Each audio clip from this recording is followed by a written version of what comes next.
Friday, so I have another video for you, and this one's fun because I am starting a completely new bullet journal or bujo.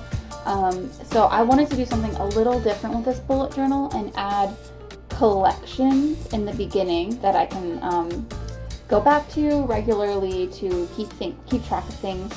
And I went a little bit more into it with the designs and stuff, but it's still a very simplified journal. I really believe that your bullet journal should not be a form of stress. It is supposed to help you alleviate stress.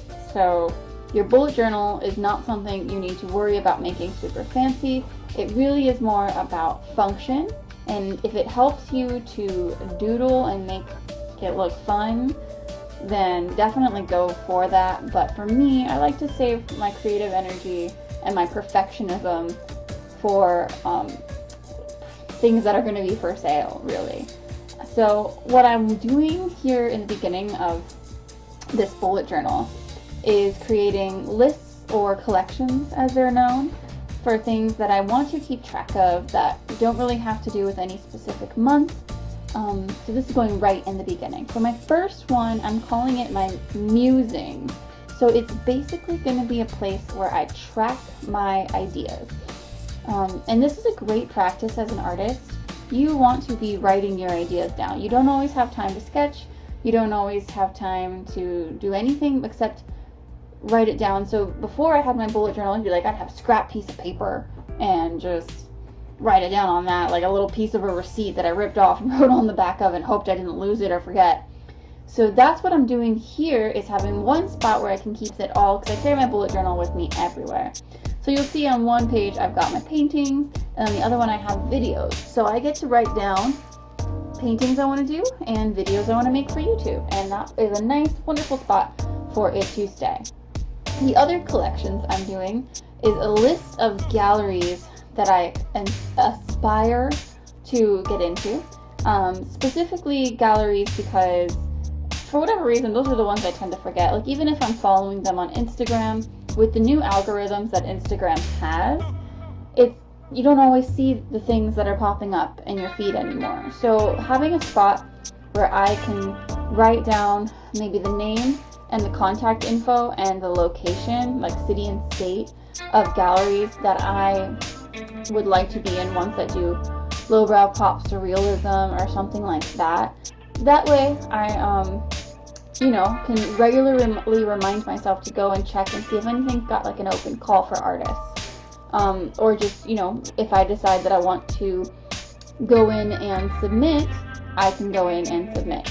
And then my next page this one is actually, this one's actually really exciting. I am trying to save money. So I came up with a way to track my savings and reward myself by being able to fill in a thing for every increment that I add to my savings account. So for this, I chose a peacock, and each plume is $50. So every time I add $50 to my savings account, I get to color in one of these plumes, and you'll see it says on the peacock's neck 10K. So there are 200 plumes, 100 on the left page and 100 on the right page. So this is going to help me because, as I said in my last bullet journal video, I am very driven by that tiny little gratification that I get by coloring in checking a box or coloring in a box or something that is that's like a little reward. It gives me that extra feeling of accomplishment, so I end up doing more. So this is something I'm definitely excited to try out. If I don't save $10,000 in a year, that's totally fine, but this is just a nice kind of stress relieving way to do it. And yes, doing all of these plumes took forever, and my hand did hurt at the end. Yeah, but I'm very excited to have this and utilize it, because if it does work out the way I'm hoping it does, at the end I'll have $10K in the bank, which is kind of where I'm happy. As long as if I've got at least $10,000 in my savings, I feel like that is a good amount of money to have as a buffer. And everybody's going to have a different number there, but as a homeowner, once you become a homeowner, things just kind of change for you. And you never know when a pipe's going to burst, or something's going to happen that your insurance isn't going to cover, or like I was recently in a car accident. So stuff like that. And this is just, it's really important to make sure that you are set, that you're not going to have one incident that's going to completely overthrow your life. And this is just my type A personality coming through. And the best part about this is, of course, I've already got some in my savings, so I get to start by filling in a good amount of these anyway. And then, of course, each time I add $50, I get to color in another one.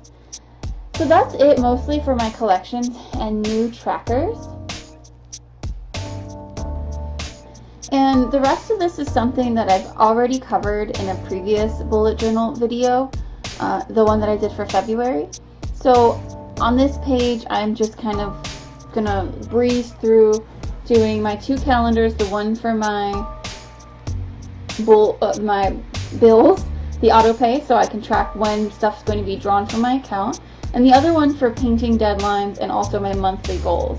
So again, I did decorate it slightly, but I am not big into going too heavy with it. It's about function more than anything. So I just did something really simple with my brush pen and did some easy little cherry blossoms, which were ridiculously easy, especially with the brush pen.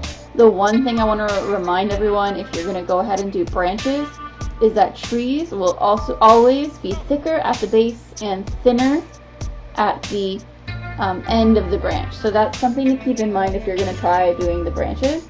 So you'll start with more pressure if you're using a brush, and gently release pressure as you go. And then you got nice little branches, so it's just squiggly lines, and yeah, super easy. And then I took my pink marker and just went crazy dotting. Just kind of dotted in those leaves really hard.